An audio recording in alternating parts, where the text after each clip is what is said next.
Happy Wine Wednesday, everyone. Put up your glass, Miss Holly. You're actually drinking wine with me tonight. Yeah, She doesn't have the cool Seahorse glass, no. but she has a cool glass. And we're both on red tonight. I'm usually a white. What are you drinking Yeah, on, Holly? this is something a friend gave me, Casa de Fruta, and Okay. it's a California pomegranate wine. It's So you're a tasty. sweetie wine. It's sweet and it's Yeah. tasty. Yeah. So, guys, we're going to get to seahorses in 10 seconds, I promise. But just to let you know, when I'm drinking wine, and I should talk more about it because I say, I'm drinking this. And it's not like I want you guys to go drink. That's not it. But I'm really into drinking wines with foods, right? So, like with fish or with whatever, I'll drink a white Chardonnay or whatever. And then, Chardonnay is something is kind of my go-to. I like that dry, but kind of got a perk and a peachy to it, or not peachy, fruity to it. And then when I'm eating anything like a Caesar salad or Greek food or steak or anything like that, I'm red and I'm totally Pinot Noir. Cabernet is too strong for me. But that's enough wine talk, right? Bottom Well, line wait a is minute though. What do you drink with cheese? What's good with cheese? Pinot Noir. Oh my God. Ah, I'll have to My try that. sister, Darcy, in case she ever watches this, is amazing. And she's actually like a therapist that works with kids that have, well, we won't go into Darcy, but she loves Pinot Noir or Cabernet with pepper jack cheese. Myself, it does depend on the cheese, of course. We're gonna Hmm. get to seahorses in a second. This isn't a wine channel, guys.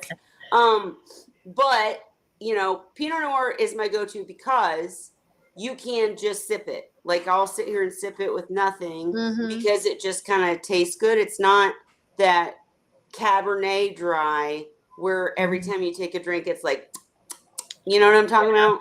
You Yeah. know, so Cabernet has that sucker thing. Pinot Hmm. Noir does not. It's not sweet. It's like middle ground and it just tastes good. And then so you can sip it, but then also with like a steak or with cheese or whatever, it just enhances the flavor. And like I don't even know how to eat shrimp without Chardonnay. I just don't anymore because it's so good. It like makes the flavor different. Okay, all All right, right, enough I about gotta write wine. that down too. I know Happy which Wine wine with Wednesday. which food. If you ever want to know about wine, guys, hit me up on the side. But we do want to get to seahorses and all the seahorse fun. So I hope you guys had an amazing week. I'm sorry we're late. My fault as always. I think people just assume we're going to be a little late these days. Hoping Sophie will come in and take over. But this week, she had some stuff to do. So did Ray. So it's just me and Holly for this week, Hey, guys. look, I even got my t-shirt on today. Oh, and I didn't It's wear finally mine. warm. Look, mine is literally right here, and I didn't put it on. I'm so disappointed in myself. And if you guys want to know what we're talking about, it's the official Seahorse Whisperer member. You have to be a member on YouTube to get this shirt. You cannot get it, you cannot buy it any other way, but it's very cool. It has the logo on the left pocket and then the very cool logo and everything on the back. So kind of simple, but official member. And yeah, so I should have been wearing mine. I'm sorry. It's cool. It just Um, hasn't been warm enough for me to wear it till today. right, And I'll probably be putting on a sweatshirt shortly anyway because the sun will be going down. right. And I would say, guys, you can always go to the site if you want Seahorse gear, Seahorse Whisperer gear, because we've got lots of cool designs, sweatshirts, hoodies, t-shirts, whatever you want, it's there. But it will be on the official website eventually. You can still order now through Spreadshirt. If Zen Ginger ever gets in here today, she'll post a link. If not, check the other streams because there's always a link. But eventually we'll have the site going and have it going on. But for tonight, Holly, I think you had some news. Last I week or the did. week before. Yeah. Go ahead. Yeah. So last week we were talking about my issues with the RODI system, that I'm always getting readings of like around 30ish, Mm-hmm. and sometimes less, sometimes, it'll go like from 20 to 35. Sometimes I might get one that's 10. Right. So in the troubleshooting, remember one of the things that I mentioned was, could it be my buckets? Right. Because there's always like a little bit. I live in the woods, so there's always a little bit of the woods in my house. Sure. And sometimes stuff will get stuck because I stack my buckets. So maybe one was sitting on the floor and picked up some pine needle stuff or dead bug App or or what? whatever, and then it sits in another bucket. So now and then there's a little bit of flecks of debris, not major, just a tiny bit, right? Yep. So I did an experiment. I started rinsing out the buckets. I put the bucket under the sink sprayer and kind of swished it around and dumped it out. And then I made a bucket of water, and the TDS started running between 0 and 3. Go figure. And I put the spout of the RODI into a clean water glass to Yep. test. 0. See? So See? it's not the road eye maker now, really. I mean, I've replaced everything, like I said. So I'm like, what could be causing And you TDS? probably didn't Everything is need to, brand new. unfortunately. Yeah, I probably didn't need to replace it. But although I'll tell you, I had it for 3 years and never replaced the membrane. I think I only replaced the carbon blocks and the other thing, the pre-filter, once. So it was probably a good idea anyway. But Well, sure, but hang now on. I Before know. we go on, I do want to say again, folks, if you didn't watch last week or the week prior, we're talking about the RODI system, where you're cleansing your water and removing things from your water in order to provide really clean water for your tanks. And it does depend. What my point is, it does depend on the water you start with. So Mhm. Holly can get away with 3 years of never replacing anything because she's starting out with a TDS from her tap of what, 40? I mean, Right something now, no, ridiculous. about 100. It's Or running even like I've been. 100. Can Yeah, I tell and you guys? sometimes it's as low as 50. I think Yeah, the yeah, yeah. highest I've Stop seen it's making like me 120. jealous. Stop making me jealous because mine, literally, you run my tap water, it's 430 TDS. No joke. So, again, it depends on where you're at. The key is to get a TDS meter to start off before you start Mhm, investing in RODI. Because as we talked to Sophie last week, she doesn't need to use one. She lives in Canada. Her water mhm, TDS is low enough to where she doesn't even mhm, need to filter her water. Whereas if mhm, I didn't filter my water, I'm gonna have problems. mhm, So depends on where you live. I just wanted to put that out there because as Holly talks about, she didn't have to replace anything or didn't replace anything for 3 years. It's because she started with pretty decent water to begin with. Whereas in my case, no. If Yeah, I and tried I've to use tap been the water, no. DI resin, I want to say I've been replacing it, I think every year or so, because it'll turn brown. And yeah, I was noticing the TDS going up. So now I need to figure out my TDS meter that's built into the system. Mm-hmm. Is it really wrong or not? Because when it was reading 0, it was reading the water going through the system, not the water in the bucket. Right. So maybe it really was. I No, think it I was. don't think so though. I think it had to be having some TDS, because I think I did put some in a glass to test it at one point. I don't So, know, and we but I'll can't have know to because keep, we're now past I it. know what to watch though, so I can check Right. the And different you've made a things. really good, clear point. Like, if you're having trouble where all of a sudden your RODI unit is not working the way you want it to, and you're testing your water and the TDS is high, kind of think where your bucket's been. Maybe Because, it's your I mean, bucket. Yeah. yes, I And mean, it they can look be. clean. They look Yeah. clean. I mean, you could just see tiny Yep. specks of stuff, but that made a big enough difference, I guess.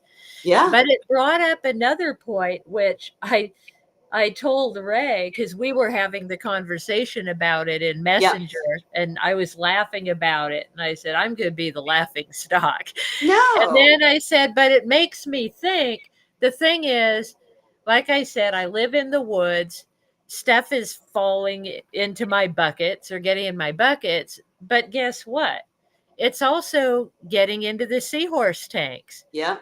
because here they are, big open tanks, Yep. in these rooms. So, and I've already mentioned in the summertime, I get bugs come in and they're Yep. attracted to the light and fall in the water.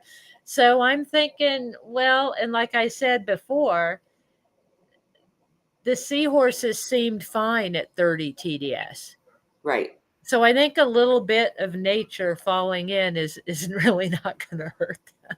I absolutely agree. And again, guys, just for perspective, she's worried about 30 TDS, whereas my tap water that we're supposed to be Hmm. drinking is 430. I mean, Hmm.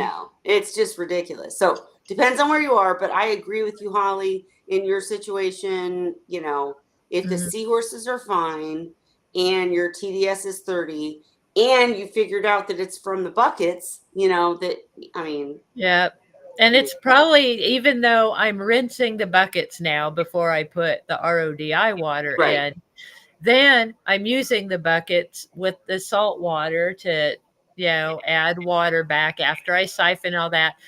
As I'm doing that, there's probably more stuff getting into it. So it's right. probably never really going to be zero other than the moment I first make it. Well, and I that's do a keep them covered, but I bet stuff is getting on the cover of the bucket. And absolutely. Well, and that's something we've discussed at length too, is how sterile do you really want your water? How sterile do you Mhm, really want your tank? Right? mhm. Because if it's super sterile, then can the seahorses handle anything new A or a change different that tank suddenly or happens, yeah. change? Right. So, yeah, good points all around. Mhm. Um, what else you got tonight, Holly? Let me tell you guys, I'm exhausted. So this might be a short episode. If you have questions about seahorses, please ask them right away. Don't be shy, don't be afraid.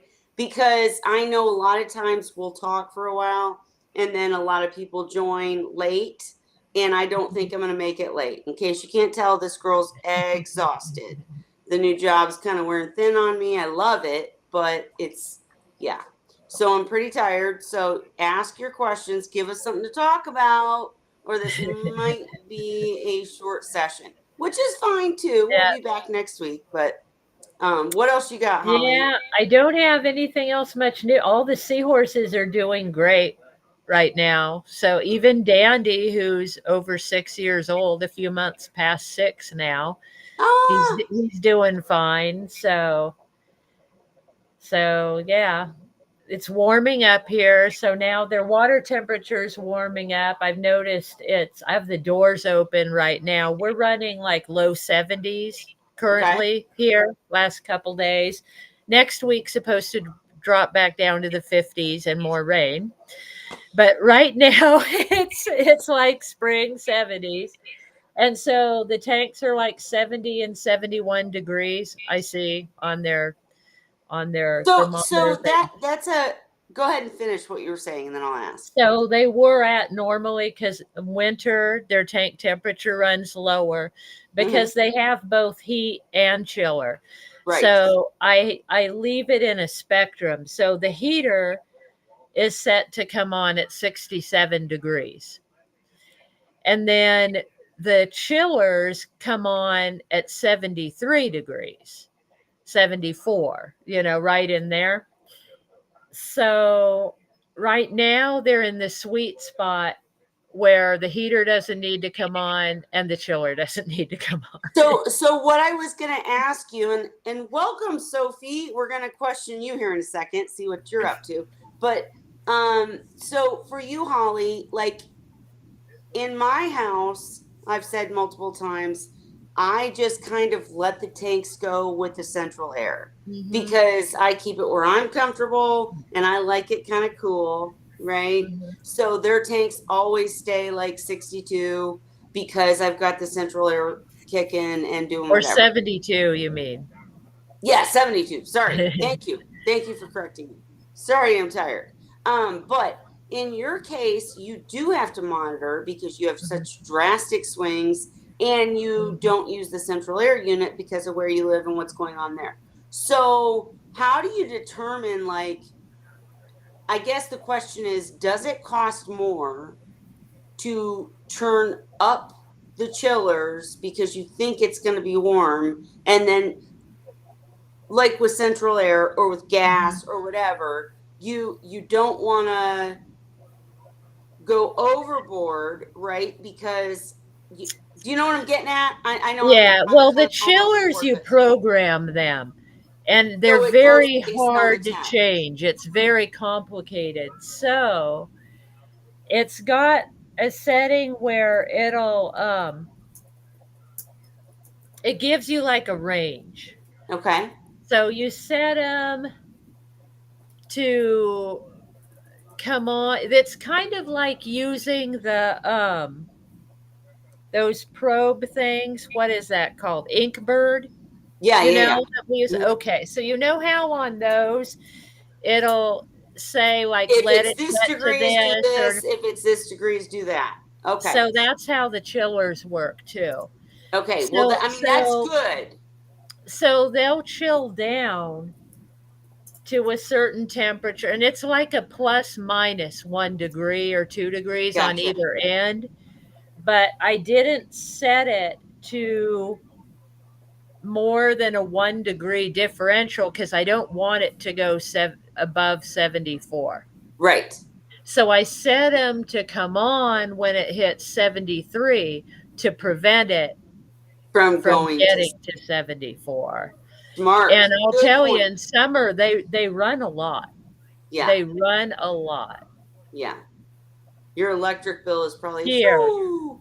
But Yeah. why do you before we jump to Sophie, because I know she's busy too, Mhm. but why do you want to keep it below 74? Just to Just for anybody new. prevent the rampant bacterial growth that'll make the seahorses sick. So basically, seahorses, their immune systems aren't great. If you keep the temperature low, the bacteria in the tank can't grow as fast. It's going to be there, but it can't grow as fast. And then the seahorses can withstand it. Versus if it's at 78 degrees because you're taking care of, SPS or something, then the bacteria is growing way faster than the seahorse's immune system can handle. Good way Yeah, to say it? it's just to prevent problems because they're Yeah. so prone to issues from bacteria that Yeah. I try to do all I can to be proactive and prevent that. So that means, the water changes, keeping the tank temp Sure. down, all the Well, all no, those I things. just It think just a lot of helps. I think a lot of times new people are like, "What's the deal with temperature? I don't get it." And really, that's why I keep stressing it every time we talk about it. It's Yeah. just that it's about bacteria, like Holly Yeah. said, but it's because bacteria grows They're quicker just prone when to it's hotter. infections. And Yeah, really, they don't care about the temperature. They'd be happy if it was yeah, 78. The seahorses themselves, they don't mind. They're fine with all temperatures that I mean, I've yes. had the tank warmer before I got the chillers and Well, yeah, they were happy. and that's why we've had guests on this show that have 300-gallon tanks Mhm. with different coral that we don't recommend with seahorses because of temperature, right? Because if you Mhm. have more water volume, if you have this huge tank where the water compensates for bacterial growth, then you have a Mhm. more fighting chance versus a smaller tank and you're trying to stuff it with coral and seahorses, and then keep the coral happy with higher temperatures, and the seahorses can't handle the bacteria. It's just that bacteria grows. I mean, that's the bottom line. No complicated science. Bottom line is bacteria grows faster at higher temperatures. So the lower the temperature, the less bacterial issues you will have. Bottom line. Sophie, where'd you go? I'm still here. What are you up to? What's going on? I see. Who do I see in the background? Is that Dot? Yep, that's Dot. All right. She's Dot quite the 100 character. months. Look at. I mean, she's just. She's feisty. I love that she dances for us. But go ahead. Yeah. How you been? What's going on? I'm good. I was right now just trying to hand something in for school. That's what I was doing. Gotcha. And I was not here earlier because I was doing that scuba diving course. I'm so jealous. Tell us real quick about the scuba diving course. So I've done my open water and my advanced scuba diving course. This was just for enriched air. So in the cylinder, they put more oxygen, and so it's just like a higher oxygen percentage in your air. It wasn't like a huge course. It was like a couple of hours sort of thing. But it was interesting. And now I can go scuba diving with more oxygen in my tank so I can make my dive longer. How old are you? I'm 15. Okay. I hate you completely. No, I'm just kidding, of course. But my God, I'm not 15. We'll leave it there. Closer to 21. But point being is that I want to go scuba diving so badly. Oh my God, it's my dream. And you're sitting here with multiple courses. Girl, you better take advantage of everything you're doing and like literally live up. I mean, like, I don't mean to beat you down here or, give you pressure, but man, you're so lucky. I'm so jealous. Bonnie said that's awesome too. Absolutely. Absolutely is. That's forward. That's cool. I'm looking forward to going to some reefs. I've gone to 4 shipwrecks. I did like 1 trip last summer. I went to 4 in one weekend. We're going to another 4 this summer, but we're also going to Cuba and PEI this summer. I know. I'm really excited. I'm really excited for especially. Yes, everyone out there watching gets to hate her. You have to love her too, but you get to hate her because, oh my God. And Sophie, what I was going to say is my big thing is we both, you not so much yet, but you will. We both know so many people in Australia, and I know more and can introduce you. And I'm thinking that once you turn 18, me and you need to meet up in Australia with Chris Carey, with Seahorse World, with Rochelle, with all the people that are doing the diving for sea dragons. And then, you can just hold my hand. I don't even need to learn. You can just hold my hand. We'll dive. And I'm planning. I really want to. I might take a gap year. So when I finish high school, I might take a gap year. I've been thinking about it to do traveling somewhere, and Australia or like New Zealand is pretty high on my list. Cool. And by the way, Chris Carey said, get in touch with him anytime you have questions or want to talk, Seahorse stuff. Yeah. All right. So do you know who Lynn is, Miss Sophie? She's talking to you. In Connecticut? No. Okay. Lynn in Connecticut, Sophie's Seahorses. So Lynn, give us a few more clues and ask any questions that you have. I know that just like Sophie, I have a lot on social media. So don't take any offense if she had a conversation with you and doesn't remember, because it's easy to do. But yeah, tell us where you're at, what you're doing. Well, she says she's wearing gloves and she's in Connecticut. All right. There you go. I don't know if I had, because I have conversations sometimes with people through my accounts, Mhm. and then they're not actually under their name; they're under like their account Yeah, yeah, yeah. name. So Yeah, Zen Ginger is like that too. Yep. yeah, Because I guess So she tried to welcome talk to either Ray way, once. Lynn. He's all, "Who's that?" I'm all. She asked me. I'm all, "That's Zen Ginger." Yes. So, Lynn, either way, welcome. And ask any Seahorse questions. Again, before Sophie joined, I mentioned that I'm absolutely exhausted. Holly's all piping and rearing to go, but you know, Well, I'm and going on a big Sophie's hike exhausted tomorrow too. again. So So we're gonna make it a short one tonight. So if you have any Seahorse questions, ask them now so we can discuss them.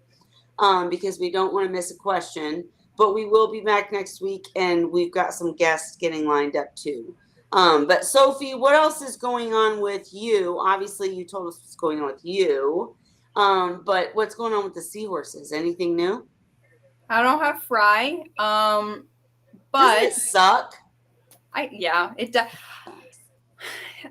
a way, I yes think you're and right that no. they just know. Wait, actually, hold on. Sorry, guys, I forgot because we had some friends over, and Fitz looked like he might be pregnant, but I hadn't really checked since then. But no, I don't think he is. He So didn't answer.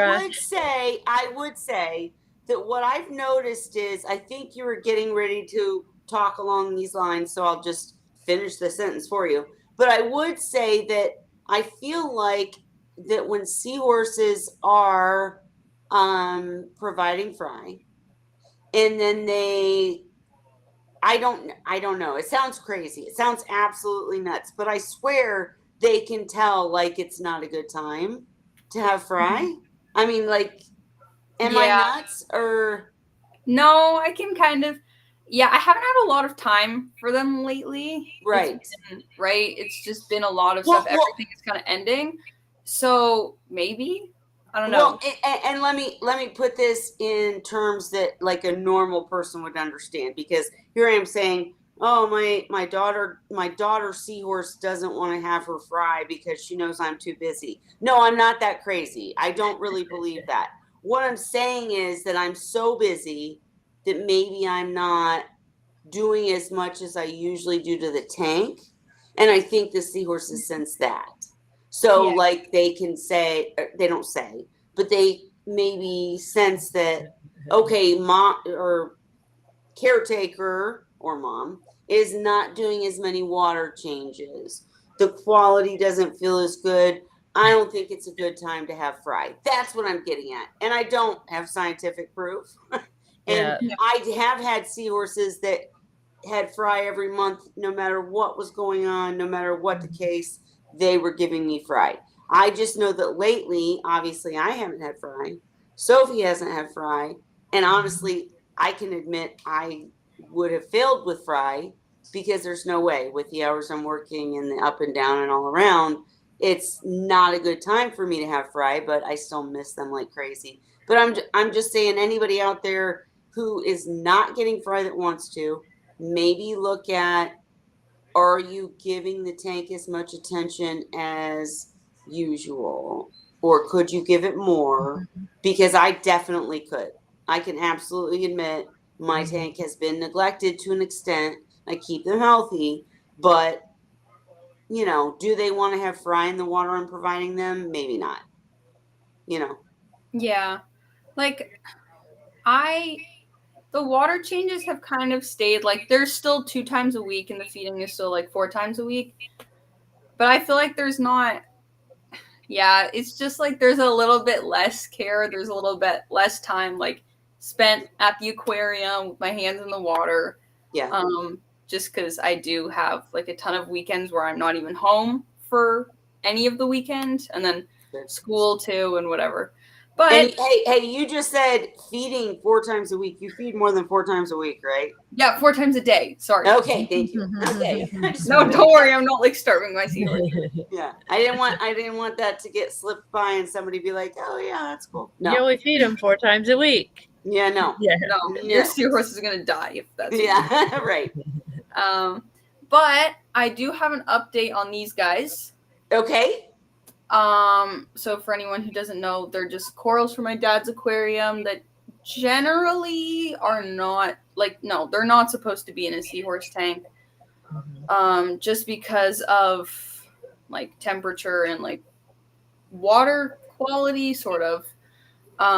There was a debate about that last week, but they have been okay. I have not had time to put any gutter guard in there. I haven't had time to do anything, Right. but so I have not had time to do that. But I would say that they're still doing really well. They're growing, or at least they're opening up more and more. And these are what? I'm so sorry. I remember the conversation, but I missed what you just said. There's like what types? Yeah. What? Yeah. Acans. It looks like Dot's trying to get in there again. Right. Yeah. Dot said, You're "You want talking about it." wanna She says, bet "Oh, they're you safe?" mean these, Mom?" Yeah, they're both He's here. doing the the Vanna White thing. He's showing you what she's talking about.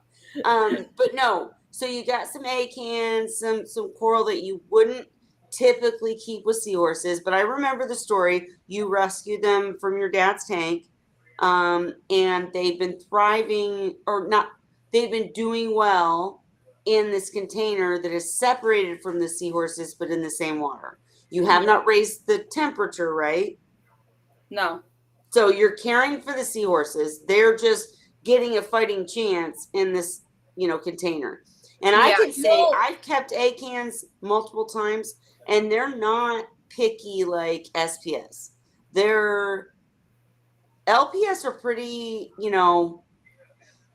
I still wouldn't do them as a main thing in a seahorse tank, just because, again, if Dot gets in there, she's going to lay all over them and destroy it's not just about the temperature and the acans hurting the seahorses or, stinging seahorses if they're stinging coral. It's about the seahorses. They're obnoxious little shits, and they will be like, oh, this is comfy, and, kill the acan, destroy the coral. So I also have a hammer in there, and that one would probably get pretty angry if they try to hitch on it. Yes. It would not. So, but it's pretty cool that you're kind of proving that these coral can live in the lower temperature, and they're doing okay, and they're doing better than in your dad's tank, right? So this is, to me, a thing. Like, this is the thing. Like, could be a thing, right? Again, I don't know how to bypass the whole seahorses being big, clumsy oxes that will knock them over and sit on them and hitch to them and all that. But just to know that, because everybody thought you can't keep seahorses with these coral because the coral need higher temperatures, but they obviously don't. Some of them. I mean, I brought them. They're obviously doing well because I brought them in like a state of like on the verge of death. Dying. Right.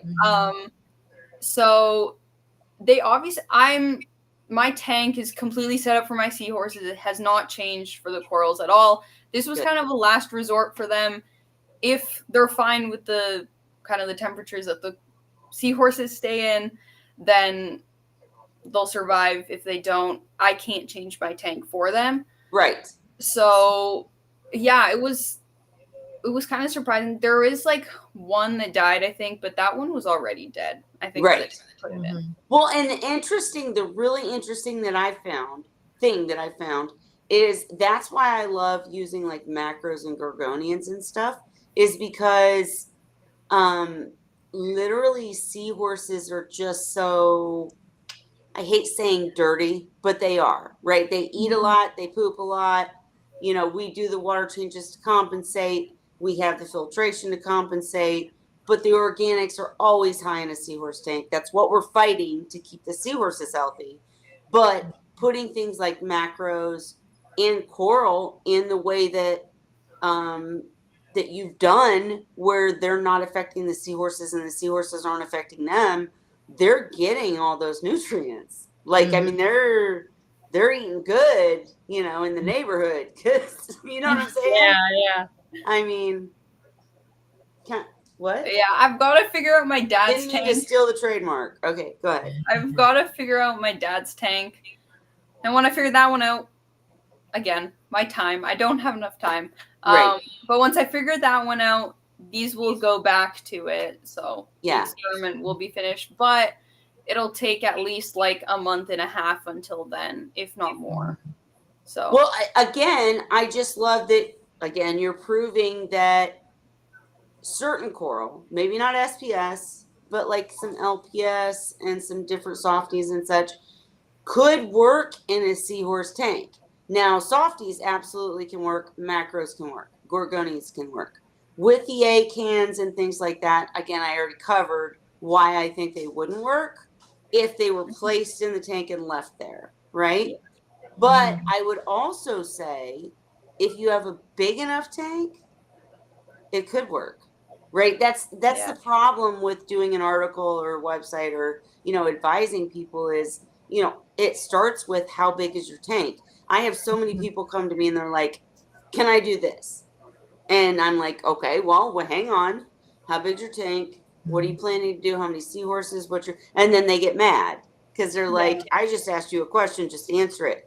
There's no answer, because if you have a 300-gallon tank, you can have different coral in a section that can handle the lower temperature, and the seahorses probably won't bother it because they're territorial, right? So it's yeah, and I just want to mention love that you, like bye.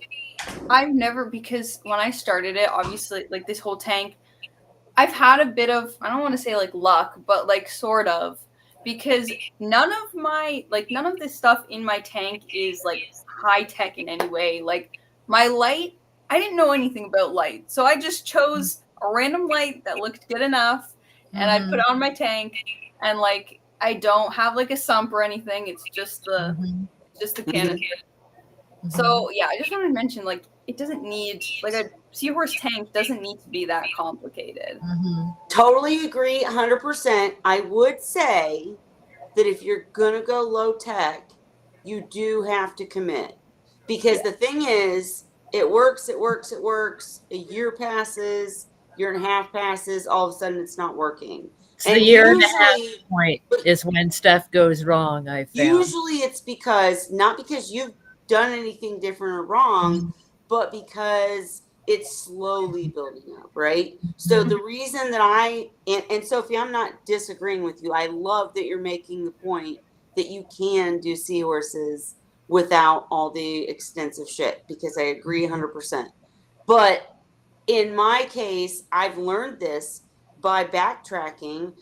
I went from a 29-gallon tank with no sump to adding a sump and a scrubber, algae scrubber, to multiple tanks with sumps, to a huge tank with sumps to raise adolescents. And then I wanted to go and backtrack and say, I want to prove that you can keep seahorses in an apartment. You don't have to have some massive thing. You can keep them in a smaller tank without a sump if you just do the maintenance. I'm proving it. You're proving it. But I can absolutely tell you it's been much harder, because you have to keep up more. You have to do more maintenance. When you have more biological filtration, you don't have to worry as much that any little thing is going to corrupt the system, right? Because you have more water volume, more filtration. So, I mean, to each their own. It's working for me. It's working for Sophie. It can work, but the bigger you go, the easier it's going to be. And in the meantime, I would just say, pay attention, learn your seahorses, because if things do start going south, you're going to know it, because they're going to act different, if that makes sense. But I agree. I'm agreeing with you 100%. You can do it on a small scale as long as you follow the rules. Don't try to add a bunch of seahorses. Don't try to, add a bunch of anything else. If you want just a couple seahorses in a small tank, yeah, you can make it work for sure. Look at Dot. Dot said, look at me.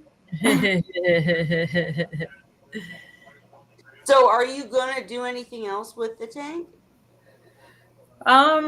No, honestly, I think this tank is. Oh, the lights just turned off. I Nighttime. think this tank is kind of.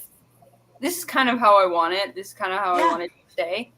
I have to do something with my tank over there. You guys can't see it. It's probably for the better that you guys can't see it. Uh-oh. Because yeah, well, I circulated it. I did everything with it. And then I didn't have anything because I had my hermit crabs in there for a while, and then my starfish died, so I brought them back to this one because there was no point of having them in that one. Right. And then the water level went really far down, and I didn't have a lot of time, so then I just stopped it, and so now it's just sitting with water in it. I have 3 tanks. Oh yeah, sitting with that much water. Yeah. Yeah. I'm with you. So, I mean, I have some macroalgae in there, and I'm pretty sure that the salt is like out the roof right now. And the macroalgae is still doing great. It's Right. just there. But yeah, so this tank is kind of where it's gonna stay. I might add like a few more corals like around this part of the rock, 'cause that's kind of the part of the rock that has corals on it. But I need to work on that one. And for the record, if anybody's just tuning in, what kind of corals do you mean? Pardon? Like, which ones do I have, or which Like, ones? which ones would you add? Which ones do you have? Honestly, I want to try again with gorgonians. Okay. I had 2 gorgonians. One died. That one was a really hard one to keep. Not a good idea for a beginner. Was it an NPS? Non-photosynthetic? Yes, yeah. Yeah, don't do those. It was a really bad idea. Yeah. I made the same bad idea. Bad mistake. I did the same thing. They're really pretty, not worth it. Get photosynthetic gorgonians. They will thrive in any conditions. They're amazing. Seahorses love to hitch to them. They're awesome. They're not as beautiful, like they're not bright orange or yellow or whatever, but they're awesome. So go ahead. Sorry. Yeah. I had a purple one. It was really pretty until it died. It never did well, actually. Right. But I have another one, but that one has had a really rough time. It was on my rock. It was glued on my rock, and then it started dying because it didn't have enough flow. I talked to Demo about that, and when I moved it into more flow, it was doing great. And then, but it was just in the sand, so my pistol shrimp stole it. Oh, jeez. So he stole it because he likes to rearrange things. If you see the sand that's really thick on this side, really thin on that side, that's my pistol shrimp. And he stole it, and so I couldn't find it for a few weeks. I was like, it's gone. He hit it? And so then I was taking out the hitches one day because I was taking them out. I was just kind of cleaning them through because there was a bit of algae on them.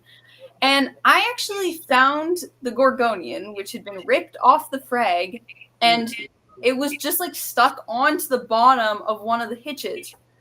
So it used to be about this tall, and then it got a little shorter before I talked to Demo, and now it's like really short, and he's still living in my sand here. I put him back on a frag plug. So yeah. No, and that's actually interesting to me. When you say you bought a gorgonian, you're telling me it's this big? Yeah, it was like, I don't even remember. It must have been at least like $30. I got a lot of other corals at the time too, so I had already. Was this like at a show or? No, it was like a store. Because Holly, you've never done gorgonians, right? I haven't. No. So unfortunately, you're in Canada, so anything I say from here on out won't matter. But I would tell anybody in the U.S. never buy a gorgonian this big. You can get from, well, I have multiple sources. If I buy I can't even speak tonight, you guys. I'm sorry. If I buy a gorgonian, it's the size of my head minimum. Like, you buy it and it's that big. So maybe that's part of the problem is you're buying a little frag, which They isn't did- your fault, but I'm just saying maybe that's the only option in Canada. The Is it just like, because they're more delicate when they're small? Like, why would it be harder when they're Yeah. small? you Well, think? because like if you look at a gorgonian, a photosynthetic gorgonian, they have typically like a thick base, and then it all branches out from that. So Okay. if you're taking a little frag from that, Mhm. I don't know. I'm not a scientist, but I just feel like they're So it missing. has trouble photosynthesizing, you think? Maybe. I don't know. I Not mean, as I don't much. know. I just know that that's incredible to me that you would buy a little piece I mean, versus. well, yeah, I didn't know at all when I bought it. I kind of went into this whole hobby without knowing a ton. No. And that might Well, be we all good did in that. Canada. Don't Yeah, worry about that. I'm guilty of Yeah. that too. That's how I ended up here. But Right. yeah, so I went to the store. I think the ones that would be like around this big would be like hundreds of dollars. Yeah. Like I see. hundreds of dollars, not within my price range. Or Got it. Yeah. I might be able to buy one from Demo. He might have some. Well, Mhm. and I'm not at all speaking like on the record. I don't know anything except for I've never purchased a gorgonian that wasn't full-fledged, thick stemmed, whatever. And here in the US, $30 gets you one of those. So I don't know if it would where I live. Well, of course, we don't have much Right. saltwater stuff here, but anytime I see any coral here, it's really expensive, seems like. So, and again, guys, when we talk about this stuff, none of us claim to like be the expert because it depends on where you live. It depends on what's going on in your area. It depends on the people that the places you buy from. And there's no wrong answer. I'm not at all saying that you cannot grow a beautiful, thick, amazing gorgonian from a frag. That's Yeah. how it's done, right? I'm looking I just on, can understand how that would be harder. I'm looking on Cultured by Science's website, Okay. and he also sells them. One of them he sells 1 inch. Okay. And then the other one he only sells them from like 2 to 4 inches. Okay. So yeah, the 4 inches is getting bigger. But the 1 inch ones, yeah, I don't know. I guess a lot of them are just sold like that here. Hang on. I'm trying to find one of my favorite sites. Gulf Reef. No, Gulf Coast. Sorry. Hang on. I just want to show you guys. Systems. And there's no wrong answer. It depends on the area you're in, what's going on with them, da da da da. All right. Let me share this real quick. So just to give you a wowzer real quick. This is Gulf Coast Ecosystems.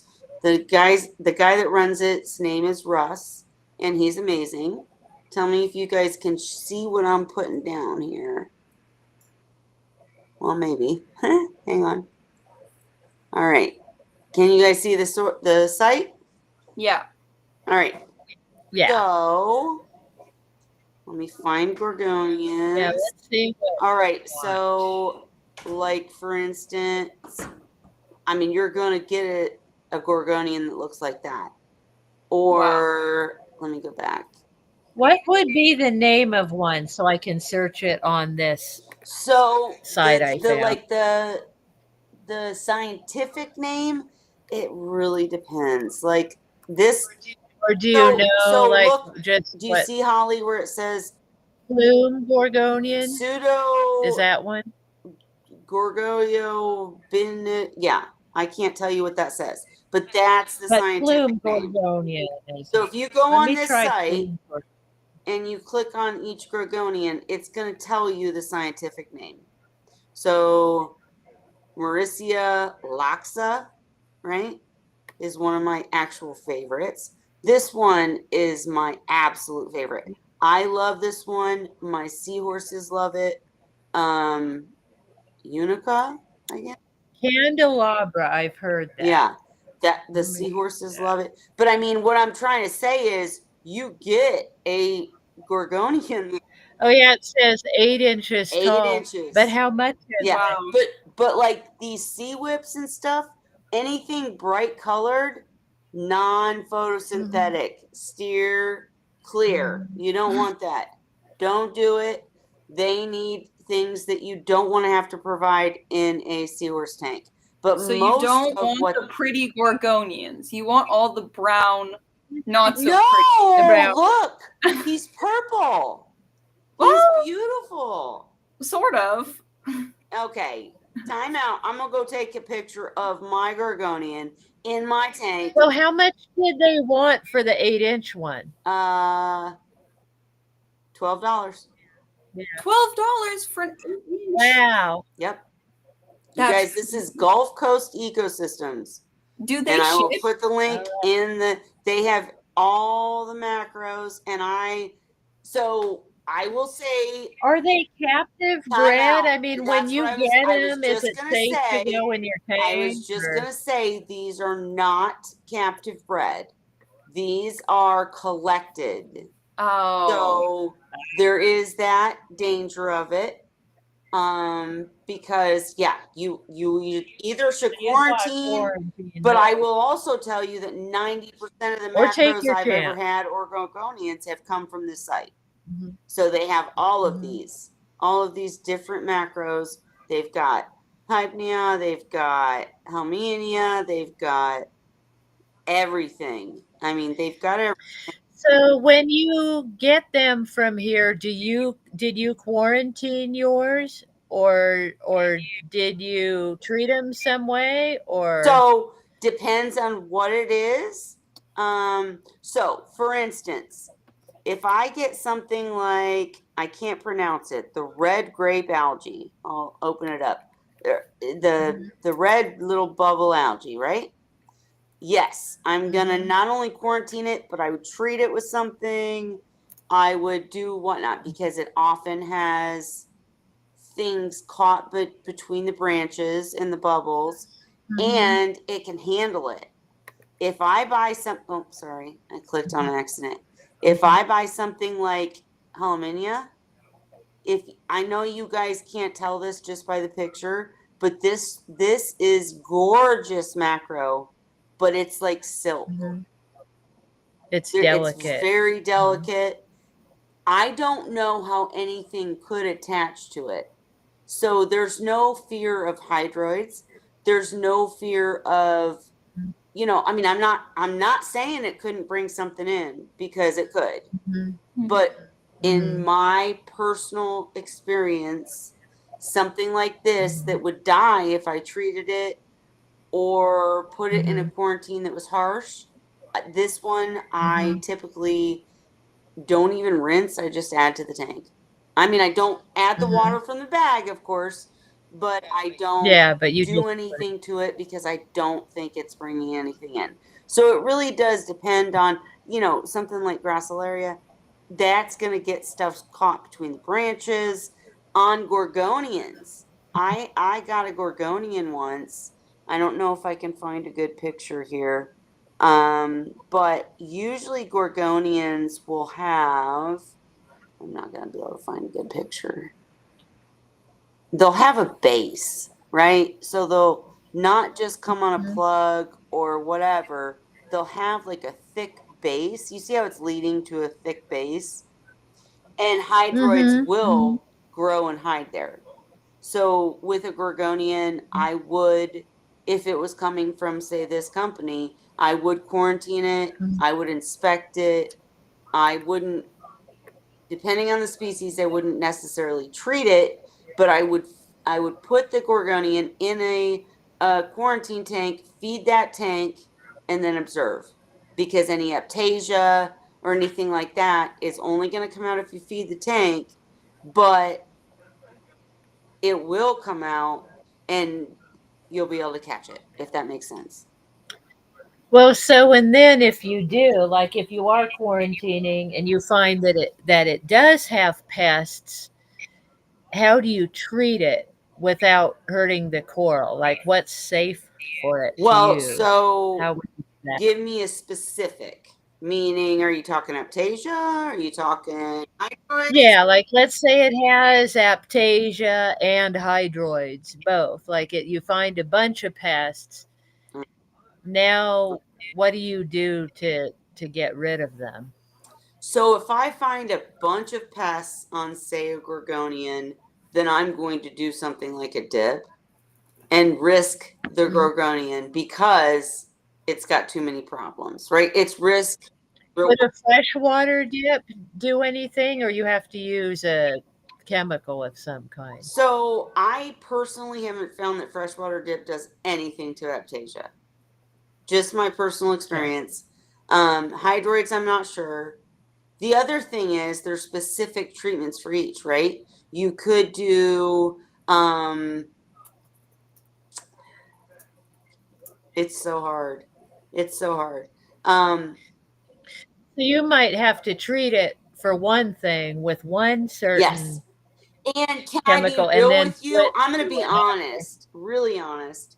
If I have, say, a gorgonian, it does depend on what we're talking about, whether it be macro gorgonian. But if I have a gorgonian that has specific branches and has specific base and etc., and there's an area that's that might be a case in which I would frag, and then I would use like Sophie's dealing with little frags of the gorgonian because they're not infected. It's just the base or it's just wherever, and then I would then use those in the tank and try to grow them. Cut off the healthy Right, part and right. then use that. It's really hard to give an answer because it does depend on so many 5 million things, right? So, well, what's your experience been with them? Like when you get the gorgonians, do you find that they tend to be contaminated with pests, or have you had good luck? I mean, so what's the the experience one thing that for I've you? noticed from this particular company, Gulf Coast Ecosystems, is that I end up with the little tiny isopods, maybe, on the glass. Do you know what I'm talking about? The little tiny scatter along the glass white bugs. I think we talked about them Yes. before. Yeah, I've never had them or seen them, but I remember we had an episode, I think, where you So were they're talking coming about from the macro. I know that. But they're not hurting anything. They're just cleaning the glass. And they seem to also be like, I'd love to talk. If anybody out there is a scientist or, learned in this subject, come on the show, talk to us about it. In my experience, what I've seen is that those little things that come from the macro that end up on the glass, they're not hurting anything, but I don't like it. They're bugging my picture. You don't like to look at them, And yeah. my picture on this They block the there's view. little blurs and little white things. Yeah. But I've noticed that it's I don't know the word because I'm wanting to say seasonal, but it's not seasonal. It's monthly. Like Intermittent. they're there, like they come and and they're go. gone. And you didn't do anything different. And then they're there again, Yeah. and they're gone. Like maybe they have different life life stages. cycles, Like yes. maybe they're not always in that For sure. form. So they're swimming or reproducing, whatnot. But I mean, the bottom line is I've never had a case where I was like, oh, that's what caused my problems. They're just eating the crap off the glass and annoying, right? Yeah. But they're not. So you haven't had anything really dangerous brought in then? You haven't had problems with Aptasia or hydroids or those type of things? To be real, I So haven't. far. Again, I'm telling you for the record, you have to be careful with a company That's that your is not experience. quarantining its stuff. This is a collection company, so you're getting what you get, right? So it's up to you to decide whether you want to quarantine, whether you want to risk it, whether you want to Now there are sources though for clean algae. captive Yes. red Yes, clean corals. absolutely. Is that And right? that might be why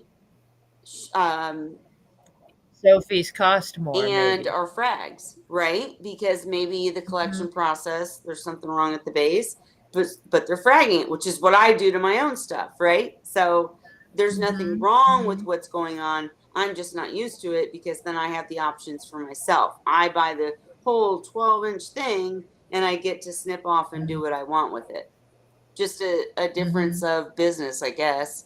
But yeah.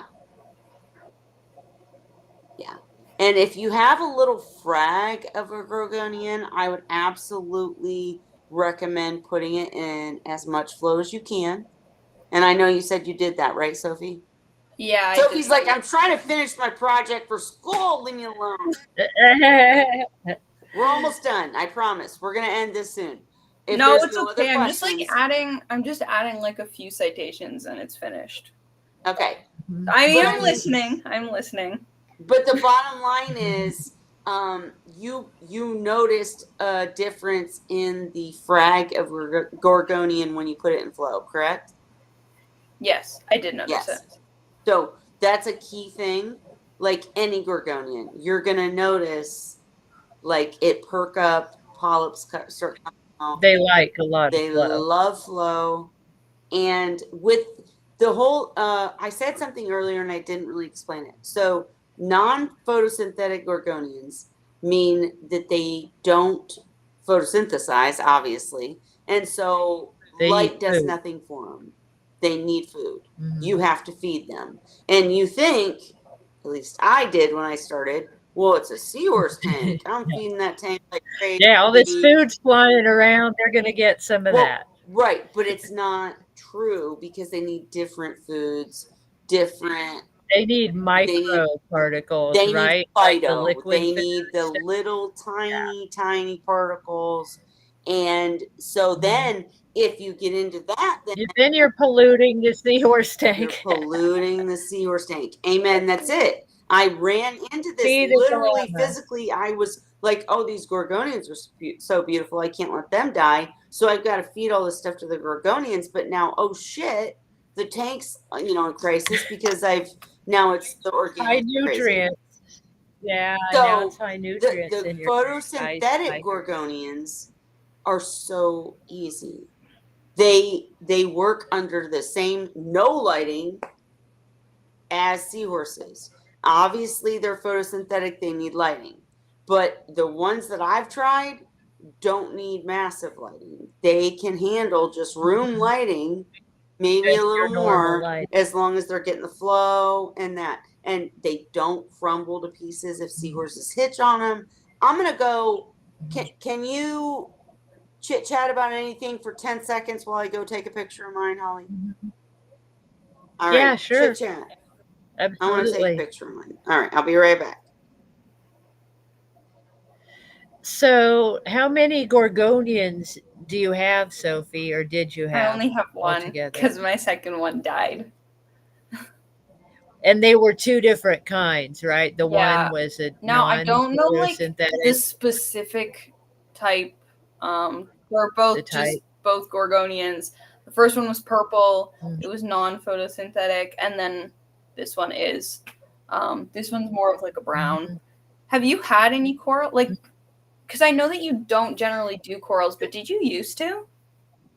I started with coral actually many years ago. I had a tank where I had reed-eye, and I had some corals that did fine, and I believe they were like mushroom corals. Oh, yeah. They're the ones that look like a flat flower. Yeah, I have. And they come in really pretty colors. Those did really well. Like all my corals, it was crazy. Everything in that tank, I had quite a variety in that tank. And it was little. It was only a 30-gallon. And I just had 2 seahorses. But I had I want to say I did have one of the I can't think of the name of it. A mandarin goby, they call it's mandarin dragonet is what they really are. Yes, I love them. And I had another fish. I had shrimp in there, some little crabs and things. That tank This was like many years ago. It got electrocuted. A heater failed and electrocuted everybody. Oh, I lost them all overnight. The next morning, I woke. It looked like everybody was frozen in time. They all looked still alive, but everybody was dead. It was so weird. that's not good. And so when I started these tanks, I started reef style. So I did have a little bit of coral. I had um, a couple of those, I want to say, and then I had the pulsing xenia, Yeah. and they did Oh, not do well. They all ended up dying, and plus because I had Fiji live rock, and it grew like tons of algae, and it was so hard to clean that tank because of the rock everywhere. I didn't glue it, yeah. it was stacked. So I was afraid of it falling on seahorses when I was cleaning, all that.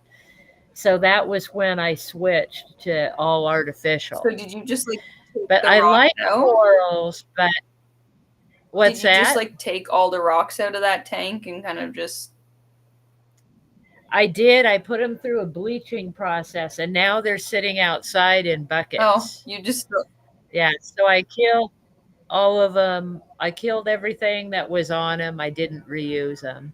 I might someday, who knows, maybe but create like a reef tank? but I found it. Yeah, maybe someday I will. I don't know after the seahorses, but with the seahorses, I've just found it easier since I did that because it's easier for me to keep the tank clean, Yeah. and I can sterilize their stuff. When it gets algae or whatever, I throw it in the bleach bucket and and trade it out. And so it's just been easier for me because I'm too busy to do all the maintenance on a reef tank Yeah, that's right fair. now. Like I can't pay attention to all the things that it was So how needing. many tanks do you have like right now?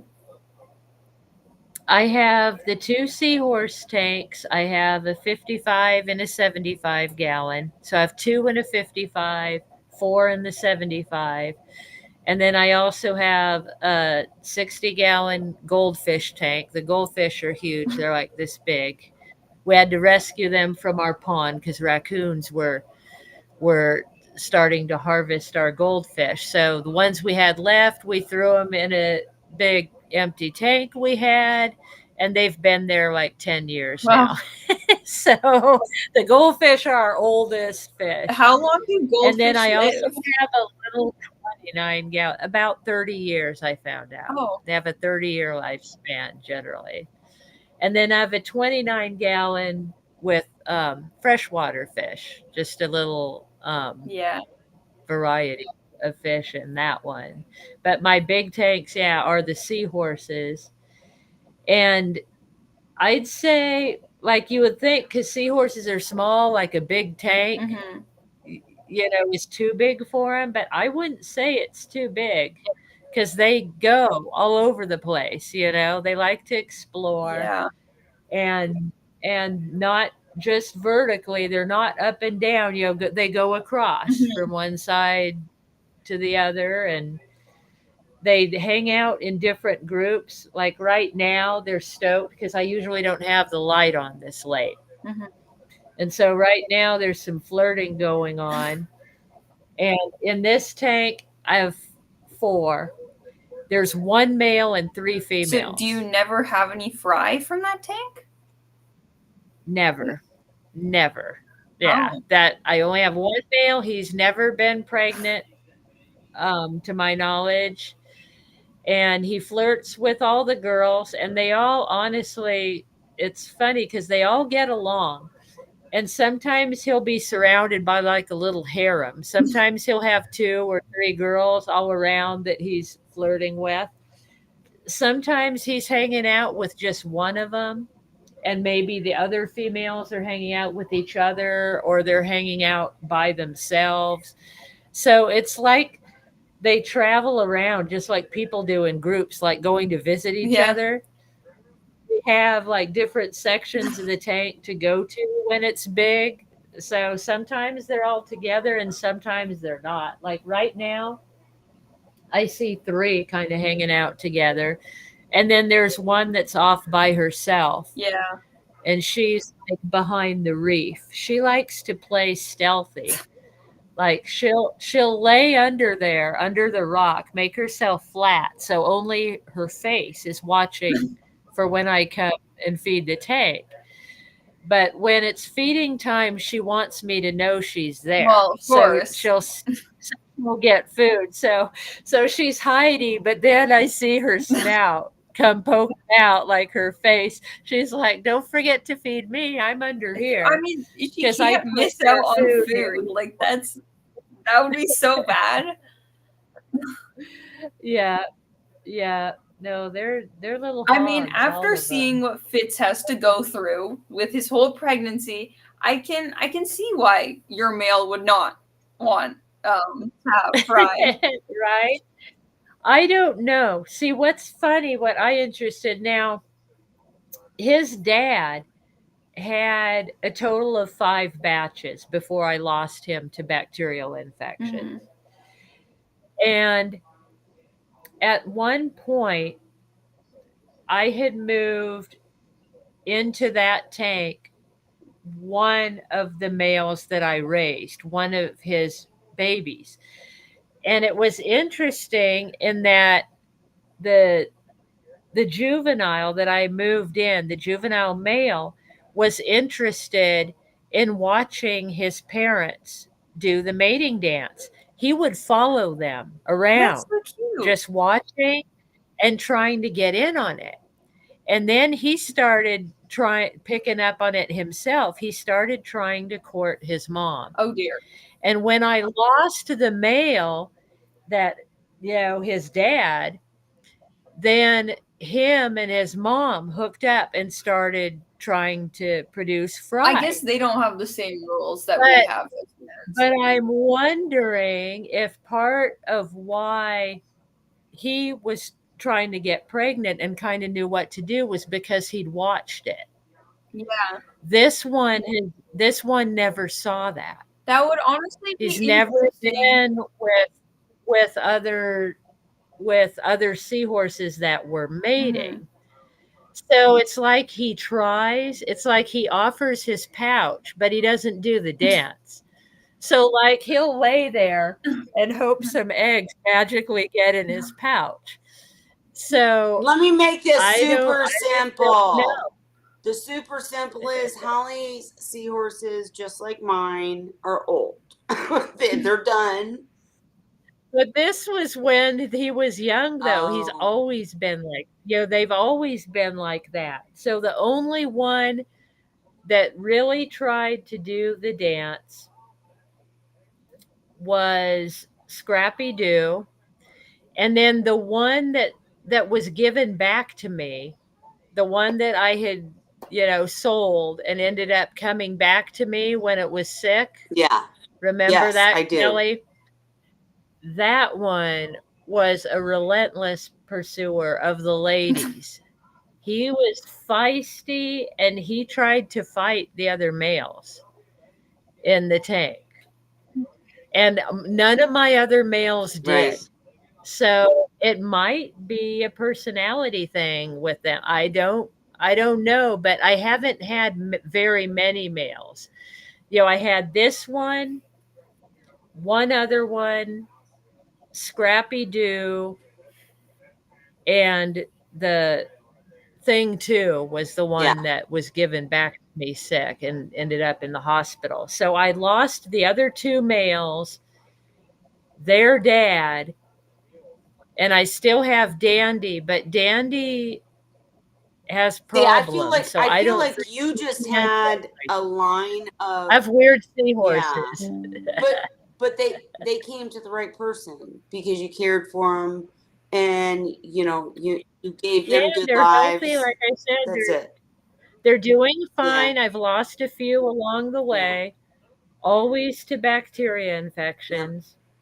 So And it was like kind of like Ray predicted, though. He's right about this because I've noticed that it's the 18-month point. when that kicks in sometimes. If you're going to have a problem with Realize that, that it's everything you've been doing up until the that one. point was good, but you got to do better It because now wasn't it's enough. built up. Yeah. Right. Right. I Yeah. want to share real quick. I want to show you guys what I went to take pictures of really fast. So this is my current, if I can get him up. Do you see him? Oh, Now time yeah. out. He looks awful, right? He looks pissed off, closed up, no polyps. Guess why? Because I just pulled him out of his spot to show you how big he was. I was going to say, because you got him in your Yes, hand, he's maybe? in my hand, and he instantly closed up. I'm going to show you previous. Oh shit! Whoops! I'm going to show you previous pictures of him. You know, putting out his polyps and being beautiful. And I only had a few minutes, so I only got a couple. But this is not what he looks like. This is what he looks like pissed off. I pulled him out of his, spot where he was in the rock, and he is saying, "Screw you, lady." And look, I made a bunch of dust come up and, all the stuff. So, Oh, yeah. So I made a mess, and he's not happy. But that's not the picture. Hang on, sorry. He looks lovely Yeah, there. right.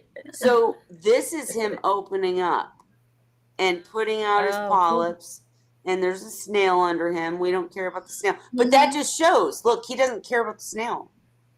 In this picture, this Gorgonian is lying on the ground when I was setting up. I was going to say it's sideways. Dealing with the tank, and he's laying on a snail, and he doesn't care. So, like, the Gorgonians are the same. They don't bug this species of Gorgonian as much. And you can see the little polyps starting to open up. I don't know if I have really great pictures of him in the flow where he's like, all the tentacles out. I don't know if I have one, but like this, cool. You see all his tentacles? Same Gorgonian. This is the same guy. So what kind is this one called? This is this the candelabra? I'm not good with pronunciations, but it's the one Zen wants. The candelabra. I call it a candelabra. I don't know if that's how you say it, but that's how I remember it because it's like a candle holder. But you can literally see, like, can you guys see my arrow? This is where a Seahorse was hitched 5 minutes ago. Like, they just deal with it, and they're okay, and they don't get hurt, and they're good. Like, they're very hardy Gorgonians, and I wish I could close up on this. Oh, I can, and it's not going to be great picture quality, but I mean, they're just awesome, and they're little. Oh, they're beautiful.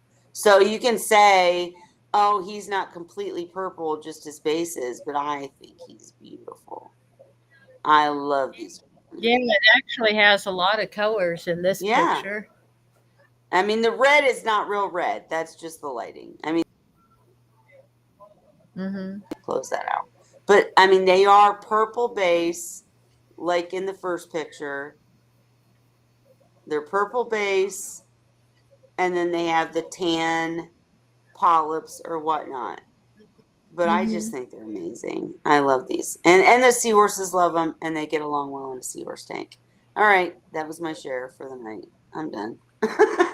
I'm done. Very cool. Very cool. So you're going to get some now, Sophie, right? Sophie's yes, I mean, maybe if I have the money and the time to also. Right. Well, I think that's the other thing, though, is that if you grow the frags that you have, you can then frag and share, right? And make it a thing. So I don't know. My Gorgonian never like grew that fast. So well, it's been messed with because your shrimp is making it not happy, I think, moving it around. My shrimp only causes chaos in my tank. He likes to rearrange things for himself, and Right. Well, and I would That's say what they too. do. I had a big crab that when I was keeping coral, when we were having that conversation, that was another thing I forgot to mention is yeah, in my most recent corals, I also had a big hermit crab guy that liked to push them off of the top of the reef because I had them on little squares of tile Mhm. and I just set them down, on top of the reef so they could be in the flow and get the light they wanted, and everything right there. And I had this one crab and I caught him doing it one day because I kept finding him upside down in the sand. And I'm like, what is going on? Because, I knew the seahorses were leaving him alone. I'm like, what's going on? And I saw my crab come up one night. I was sitting on the couch watching. He was crawl, crawl, crawl. It was like a cat pushing something at the table. He's like, swipe, and there goes the coral. And I'm like, it's you. You're the culprit. Well, the You're other the thing I was going to corner. say about the comment that maybe your gorgonians don't do as well or your coral doesn't do as well. The thing is, that to me tells me you're keeping a really clean tank for the seahorses, right? Because that's why, say, Holly does completely artificial, has her filtration in the sump, etc., is because the more sterile the tank, the better off you're going to be with seahorses. But not many people want to stay sterile. So if you're dealing with macros and gorgonians that are acceptable with seahorses, you do have to just consider their needs too. So it's an additional thing you have to consider. It just completely depends on what you want. If you want healthy seahorses and breeding seahorses and fry forever and all that stuff, you want to go as sterile as possible. If you're just a Zen ginger who doesn't want fry, then we get into the gorgonians and the macros and the things that might even distract them from having fry because it's a different tank setup, if that makes sense. Make sense? All right. All right. Well, as soon as Sophie's almost done with her paper, Kelly's about to call it because Kelly has to go to bed and be up in the morning. I know, I do too. But guys, it's been fun. If you had a question and you didn't ask it, we'll be back next week and we will have guests back on. But don't ever be afraid to ask a question because that's what we're here for. Sorry. I'm very tired, guys. But me, Holly, and Sophie, and then Ray and whoever else joins can sit here and talk all night. We could do that, without being live, right? We're here to be live. We're here for you, community. Hopefully what we talk about helps you in the future. But I mean, if you guys don't ask questions, we're going to just sit here and talk.